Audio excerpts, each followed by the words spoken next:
When Marcus Carter takes his spirited 8-year-old son Leo to the zoo, he hopes for a day of joy and bonding, a chance to escape the grief of losing his wife and to protect Leo's innocence from a world of prejudice.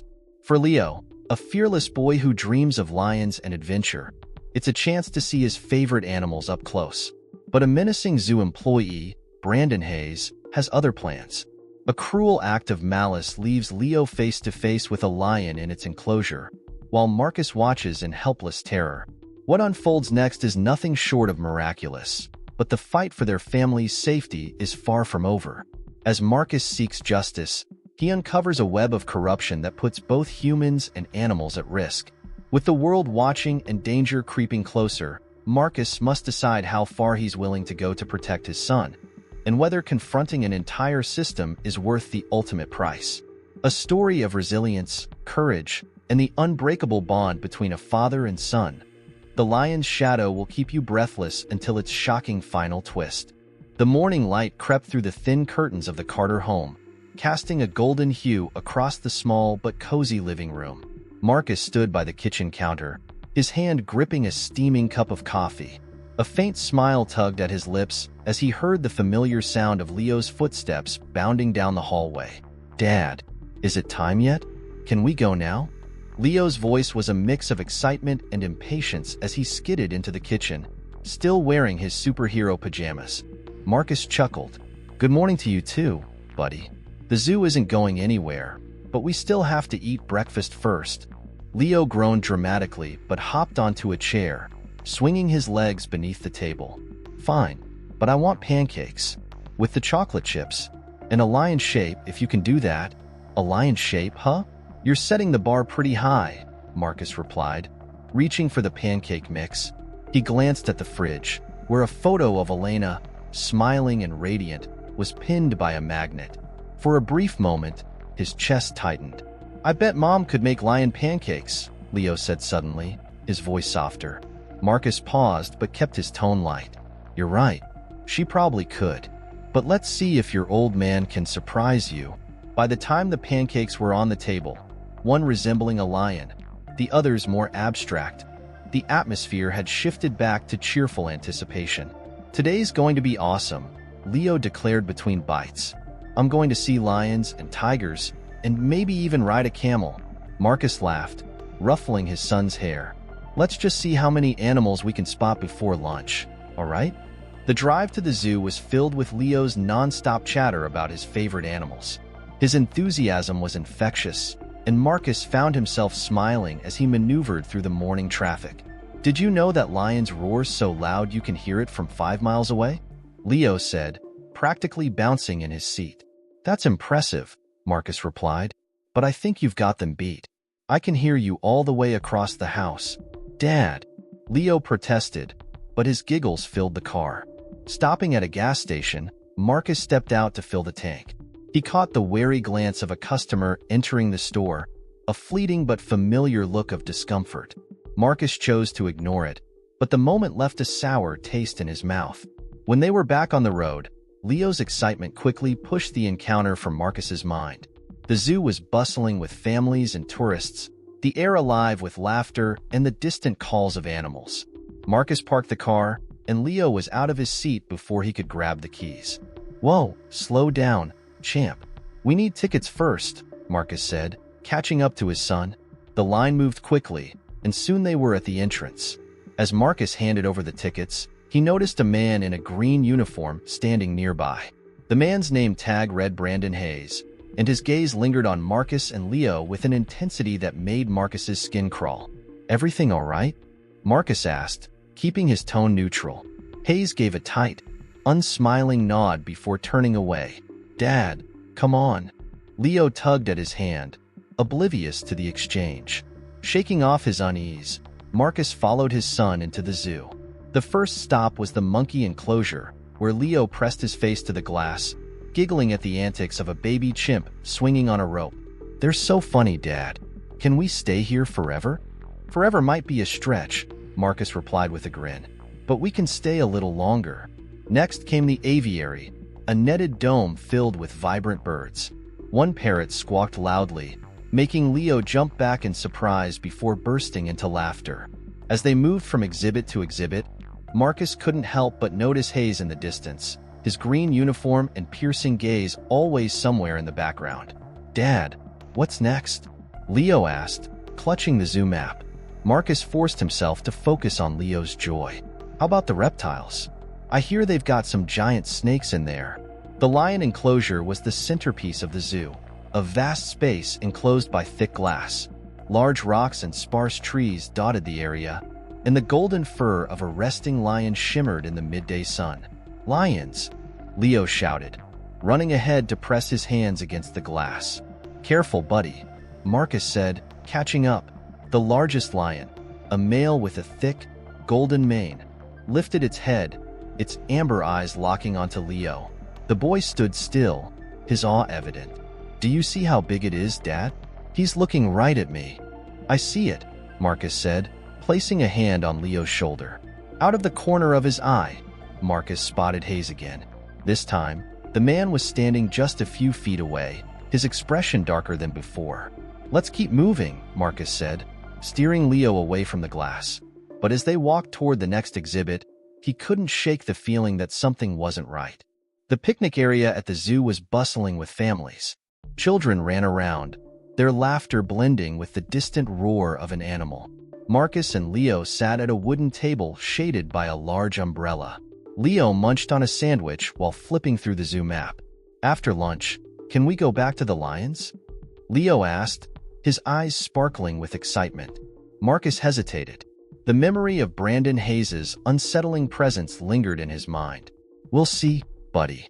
There's still a lot to explore. How about the aquarium next?" "But the lions, Dad. They're my favorite." Leo pouted, crossing his arms for emphasis.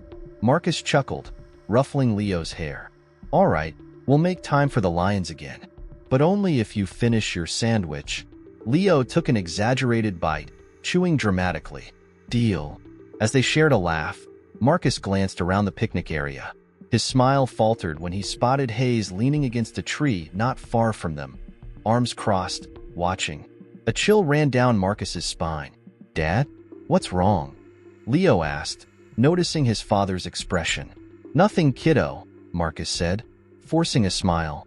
"Let's finish up and get moving." Walking through the zoo's winding paths, Marcus kept a protective hand on Leo's shoulder. The crowd thickened as they approached the African savanna exhibit, which featured giraffes and zebras grazing in the distance. "Look, Dad, the giraffe is eating from that tree." Leo pointed, his excitement momentarily easing Marcus's tension. "Yeah, they've got some serious necks, don't they?" Marcus replied, his smile genuine this time. "Excuse me," a cold voice interrupted. Marcus turned to find Hayes standing a few feet away, his sharp blue eyes locked on him. "Can I help you?" Marcus asked, his tone polite but firm. Hayes smirked, "Just making sure everything's all right. You know, some people don't know how to follow the rules." Marcus's jaw tightened. He crouched slightly, bringing himself closer to Leo's level. "Go look at the zebras for a minute, buddy. I'll be right here." Leo glanced between the two men, sensing the tension. "Okay," he said reluctantly, walking toward the exhibit. Marcus straightened, his voice low but steady. "If you've got something to say, just say it." Hayes took a step closer, his smirk twisting into something darker. "I've seen your type before. Thinking you can go anywhere, do anything?" Marcus's fists clenched at his sides, but he refused to take the bait. "We're here to enjoy the zoo, just like everyone else. Stay out of our way." Hayes snorted, stepping back. "Enjoy your day," he said, his tone dripping with insincerity. The tension from the encounter lingered as Marcus led Leo back toward the lion enclosure. He debated leaving the zoo early, but Leo's insistence on seeing the lions again made him stay. "This is the best part of the zoo, Dad. Look, there's the big lion again." Leo ran ahead, pressing his hands to the glass. Marcus followed, scanning the area. It seemed less crowded than before, and for a moment, he allowed himself to relax. "Dad, did you see his teeth? They're huge," Leo exclaimed, pointing to the male lion lounging near a rock. "I see them, but that's why you don't want to mess with a lion," Marcus said, standing beside his son. Suddenly, Marcus felt a hard shove against his back. He stumbled but managed to catch his balance. Whipping around, he saw Hayes standing behind them, his face a mask of fury. Before Marcus could react, Hayes stepped forward and pushed Leo. "Leo!" Marcus shouted as his son tumbled forward, the glass barrier giving way to an open gap designed for cleaning access. Time seemed to slow as Leo fell into the enclosure. The crowd erupted into screams as Leo landed on the rocky ground inside the lion enclosure. Marcus's heart stopped as he saw his son sprawled on the ground, dazed but alive. "Leo, don't move," Marcus yelled, his voice trembling with fear. The male lion, now alert, rose to its feet, its golden eyes fixed on the small figure in its territory. Leo froze, his small hands gripping the dirt beneath him. His wide eyes locked onto the lion. "Daddy?" Leo's voice was barely audible over the chaos around them. "Stay still, Leo." "I'm here," Marcus said, his voice cracking. He turned to the nearest zoo employee. "Do something. Get him out of there." Zookeepers were already rushing toward the enclosure, shouting instructions and preparing tranquilizers. But Marcus's focus remained on his son, who was now face to face with the lion. The lion stepped closer, its movements slow and deliberate. The air felt electric with tension, every sound muffled except for the pounding of Marcus's heart. "Leo, remember what we talked about," Marcus called out.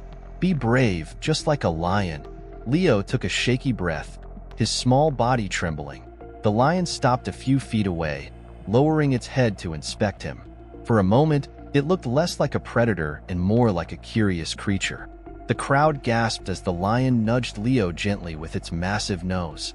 Leo flinched but stayed still, his tiny hands clutching the ground. The lion huffed, then turned away, retreating to the shade of a nearby rock. A collective sigh of relief rippled through the onlookers. "Dad, I'm okay," Leo called out, his voice small but steady. The zookeepers acted quickly, lowering a ladder into the enclosure. One of them climbed down and carefully approached Leo, speaking in soothing tones. "It's all right, kiddo. I'm here to help you out," the zookeeper said, extending a hand.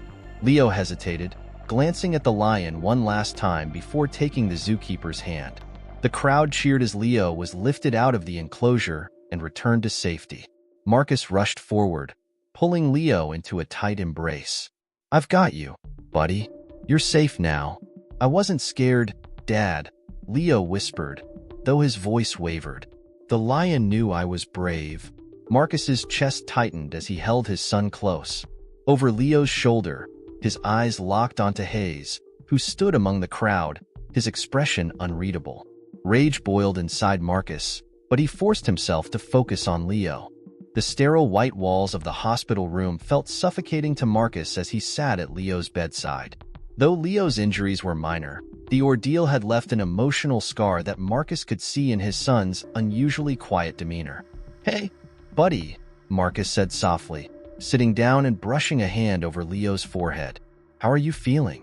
Leo fiddled with the corner of his blanket, his gaze distant. "I'm okay, I guess. The lion didn't hurt me. It was nice. But," he hesitated, his voice dropping, "why did that man push me?" Marcus felt a lump in his throat as he tried to come up with an answer. "Leo, I don't know why some people do mean things, but what I do know is that none of this was your fault. And I promise, I'm going to make sure that man never hurts anyone again." "Promise?" Leo asked, his wide eyes meeting Marcus's. "I swear, kiddo," Marcus said, squeezing his son's hand. The next morning, Marcus sat in the zoo's administrative office, waiting to meet with the director. His foot tapped anxiously against the tiled floor. The events of the previous day played in a relentless loop in his mind, each moment heightening his resolve. A stern-faced woman entered the room, her hand outstretched. "Mr. Carter, I'm Dr. Laura Prescott, the zoo's director.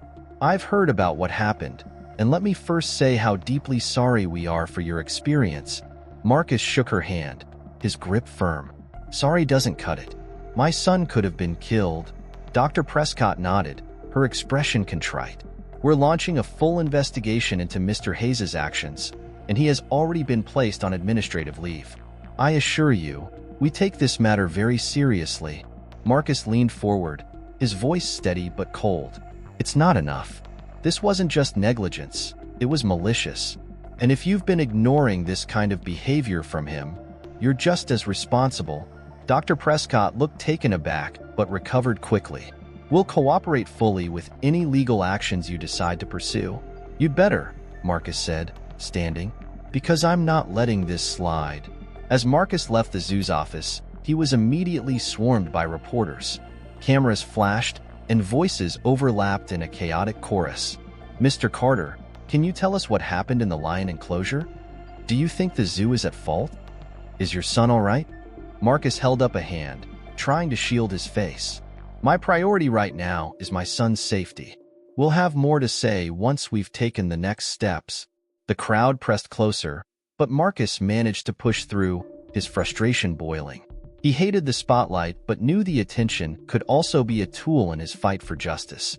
That evening, as he sat on his couch with Leo asleep in the next room, he scrolled through online articles about the incident.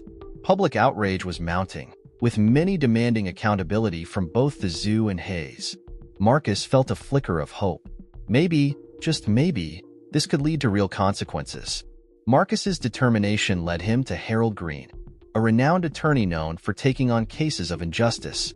Sitting across from Harold in the lawyer's sleek office, Marcus recounted the events at the zoo in painstaking detail.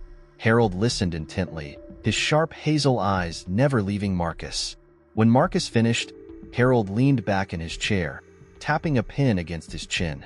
This is more than just a personal attack, Harold said.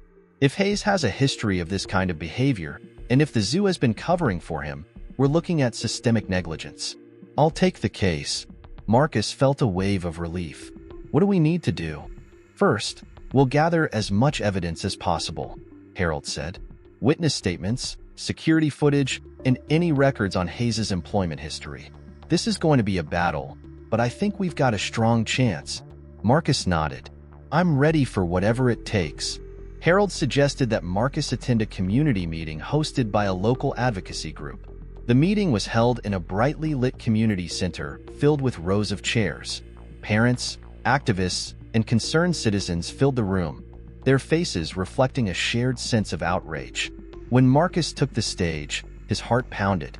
Public speaking had never been his strength, but this was too important. Thank you all for being here, Marcus began, his voice steady despite his nerves. What happened to my son shouldn't have happened to anyone. And while I'm grateful that he's safe, I can't stop thinking about how different things could have been. This wasn't just about one man's actions. It's about a system that allowed him to act without accountability. The room erupted in applause, and Marcus felt a surge of strength. He continued, sharing his story and calling for collective action to hold the zoo accountable. After the meeting, several people approached Marcus, offering their support. One woman, a mother of two, said, "You're doing something brave, standing up like this. We've got your back." As Marcus drove home that night, he felt a renewed sense of purpose. The fight was far from over, but for the first time, he didn't feel alone. Harold's office was a flurry of activity. Papers and files were spread across the desk, and Harold leaned forward, a folder in hand. Marcus sat across from him, his jaw clenched as he listened. Hayes has a history, Harold began, flipping through the file. Multiple complaints from coworkers and visitors. Aggressive behavior. Prejudiced comments. He's been reprimanded before, but the zoo never took serious action. Marcus exhaled sharply. They knew, and they let him stay. Harold nodded. It gets worse. There's a formal complaint from 3 years ago. A family reported feeling harassed during their visit. The zoo dismissed it, claiming it was a misunderstanding. This is exactly what I'm talking about, Marcus said, his voice rising. They protected him. And now my son nearly paid the price. Harold placed a steadying hand on the table. We can use this, Marcus. Every ignored complaint strengthens our case. But we'll need to dig deeper to expose the zoo's liability. Marcus's fist clenched. Then let's dig. Later that week, Harold called Marcus with startling news.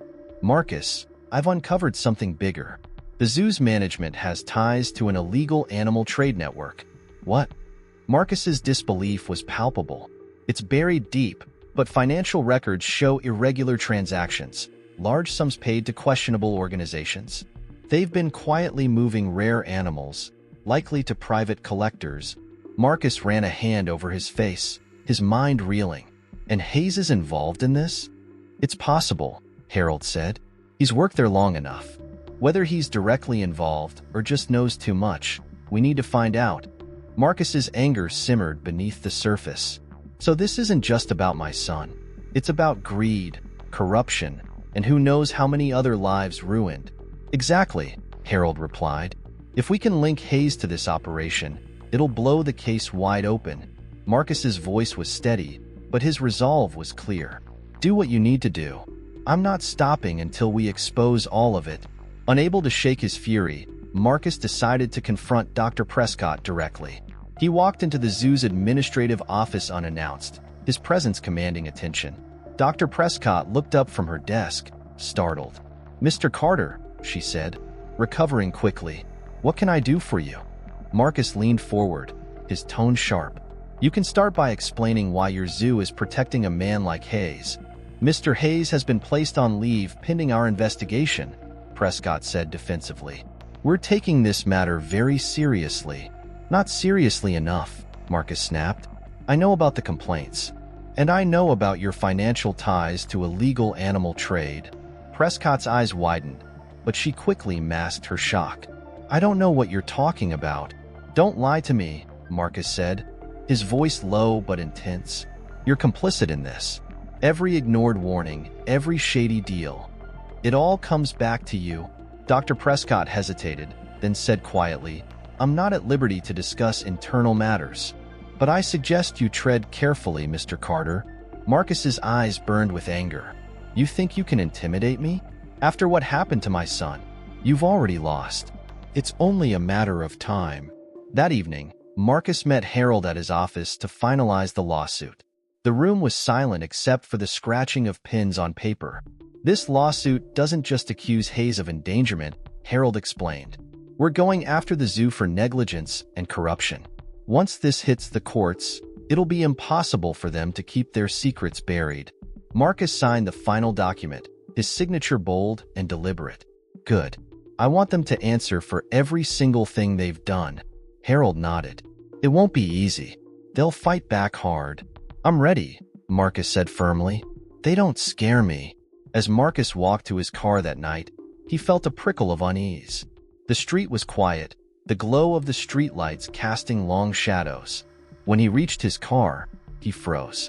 A piece of paper was tucked under the windshield wiper. Unfolding it, he read the words scrawled in bold, menacing letters. "Drop the case or you'll regret it." Marcus's hands tightened around the note, his pulse quickening. Looking around, he saw no one. But the threat was clear. Someone wanted him to back down. He climbed into the car and drove home, his mind racing. Once inside, he locked the door and sat at the kitchen table, staring at the note. Fear flickered in his chest, but it was quickly replaced by determination. When Harold called to check in, Marcus told him about the note. "They're trying to scare me," he said, "but they don't know me. I'm not stopping." Harold's voice was calm but serious. "Be careful, Marcus. This means we're getting close. They're desperate. But you're not alone in this." Marcus glanced at the photo of Leo on the fridge, his son's gap-toothed smile a reminder of why he couldn't give up. "Thanks, Harold. We'll see this through." The dimly lit office was quiet except for the rustling of papers and the occasional click of a pen. Marcus sat at the conference table, his nerves taut as Harold reviewed the final details of their case. "We've gathered strong evidence," Harold began, laying out a thick folder. "The complaints against Hayes, the zoo's ignored warnings, and the financial irregularities all point to negligence and corruption." Marcus nodded, though his stomach churned. "What about the witnesses?"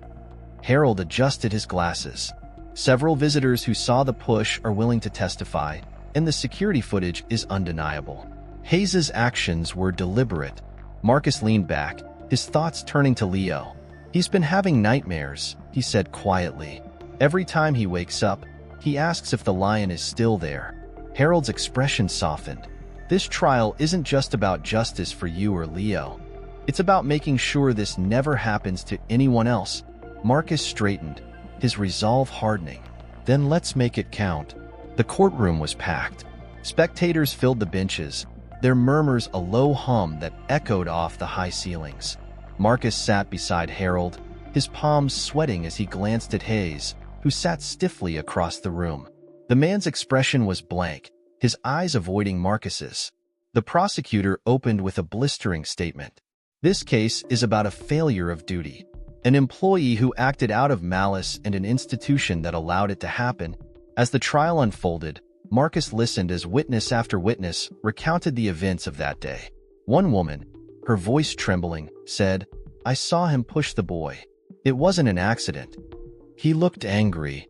The defense tried to downplay Hayes' actions, arguing that the zoo's design was at fault for allowing such an incident to occur. But Harold countered with the security footage, which played on a large screen for everyone to see. Gasps rippled through the room as the video showed Hayes deliberately shoving Leo. Marcus clenched his fists as he watched. His anger boiled, but he forced himself to remain calm. This was the moment they had been working toward. When Marcus took the stand, the weight of the courtroom pressed down on him. He swallowed hard, glancing at Harold, who gave him a reassuring nod. "Mr. Carter," the prosecutor began, "can you describe the events leading up to the incident?" Marcus recounted the day, his voice steady but filled with emotion. He described Leo's excitement, Hayes' menacing behavior, and the terrifying moment when his son was pushed into the enclosure. "And how did you feel, seeing your son in that situation?" the prosecutor asked. Marcus's voice cracked. "I felt helpless, terrified. I thought I was going to lose him." The courtroom was silent, every eye on Marcus. He took a deep breath, his gaze shifting to Hayes. No child should ever have to experience what Leo did, and no parent should have to watch it happen. As Marcus stepped down, the applause that erupted outside the courtroom afterward reassured him that his words had struck a chord. Days later, the courtroom was packed once again as the judge prepared to deliver the verdict. Marcus sat with Harold on one side and Leo and Monica on the other. The tension in the room was palpable. The judge cleared his throat. In the case of Brandon Hayes, the court finds the defendant guilty of endangerment and reckless behavior. The zoo is also found liable for negligence, given its failure to address previous complaints and its unsafe conditions. Relief washed over Marcus as the words sank in. Leo squeezed his hand tightly, and Marcus leaned over to whisper, "It's over, buddy. We did it." Hayes was ordered to pay damages and banned from working in public spaces. The zoo faced penalties, including mandatory reforms to ensure visitor and staff safety. Outside the courthouse, a crowd of supporters cheered as Marcus addressed the media. "This isn't just a victory for my family. It's a step toward accountability and change." A week later, the zoo held a public event to address the incident. The director stood on a small stage, her voice steady as she apologized to Marcus and Leo. "We failed this family, and we failed our community. This should never have happened, and we are committed to ensuring it never does again." Afterward, Marcus and Leo were invited back to the zoo as honorary guests. Leo hesitated at first, but with his father's encouragement, he agreed. Standing in front of the lion enclosure once more, Leo looked at the majestic animal lounging under a tree. "Dad," he said softly, "I think the lion knew I wasn't trying to hurt it." Marcus knelt beside him, his hand on his son's shoulder. "Maybe it did, Leo. Sometimes even the strongest creatures can show kindness." As they left the zoo, Marcus felt a weight lift from his shoulders. They had faced fear, injustice, and corruption, and they had emerged stronger. The zoo's atmosphere felt different as Marcus and Leo entered through the familiar gates. The buzz of families and laughter remained, but there was a sense of anticipation in the air. This visit wasn't like the last. The zoo had invited them as honorary guests to acknowledge the changes made in light of their ordeal. Leo walked close to his father, his eyes scanning the exhibits with a mix of curiosity and caution. "Dad, are you sure we have to come back?" he asked, his voice quieter than usual. Marcus knelt beside him, looking into his son's eyes. "I know it's a little scary, but this place isn't the same. They've made it safer, and I think it's important to face things that frighten us." Plus, I'll be right here the whole time. Leo nodded, gripping Marcus's hand tightly. Okay, but only if we see the monkeys first. Marcus chuckled. Deal. Let's go make some new memories. After exploring the monkeys and the aquarium, they approached the lion enclosure. Marcus could feel the tension in Leo's grip as they neared the exhibit. The enclosure looked unchanged. Tall glass walls, rocky terrain, and the majestic lions lounging in the midday sun. Leo stopped a few steps short, his eyes fixed on the large male lion resting near the center. That's him, Dad. The one who didn't hurt me. Marcus knelt beside his son, placing a comforting hand on his shoulder. Do you want to get closer? For a moment, Leo hesitated. Then, with a deep breath, he stepped forward until he was standing right in front of the glass. The lion seemed to sense him and lifted its head, its golden eyes locking onto Leo. Thank you, Leo whispered, his voice barely audible. He placed a hand on the glass, his small fingers splayed against the transparent barrier. The lion tilted its head, watching him with an almost serene curiosity. Marcus's chest tightened with pride as he watched his son face his fear with quiet bravery. You're a lot like that lion, you know, Marcus said softly. Strong and courageous. Leo turned to his father, a small smile tugging at his lips. Do you think he remembers me? I think so, Marcus replied, and I think he knows how brave you are. 2 months later, Marcus stood on the stage of a packed community center, addressing a crowd of parents, teachers, and activists. Behind him, posters displayed the logos of advocacy groups he had partnered with to promote safety reforms in public spaces. What happened to my son should never have happened, Marcus said, his voice steady but filled with conviction. And while the changes at the zoo are a good start, they're not enough. This is about more than one place or one incident. It's about creating a world where no child has to face what Leo did. The crowd erupted in applause. Marcus scanned the faces in the audience and saw Harold sitting near the front, nodding in approval. Beside him, Leo beamed with pride, his gap-toothed smile lighting up the room. After the event, Marcus mingled with attendees, sharing stories and ideas for further advocacy. A teacher approached him, her eyes bright with admiration. Thank you for using your experience to help others. It's inspiring. Marcus smiled. I'm just doing what any parent would. If we can make even one place safer, it's worth it. That evening, Marcus and Leo sat together on the couch, flipping through a photo album of their recent outings. Pictures of Leo at the zoo, smiling in front of the monkeys and lions, filled the pages. I liked going back to the zoo, Leo said, leaning against his father. But I think the monkeys are still my favorite. Marcus laughed, wrapping an arm around his son. Monkeys are a solid choice. Leo looked up at him, his expression serious. Do you think we'll ever have another scary day like that? Marcus paused, his heart aching at the weight of the question. I can't promise we won't ever have scary days, Leo, but I can promise you this. We'll face them together. And no matter what, I'll always be here for you. Leo nodded, his small hand clutching Marcus's shirt. Okay, Dad. The backyard was bathed in the warm glow of the setting sun as Marcus watched Leo chase butterflies near the garden.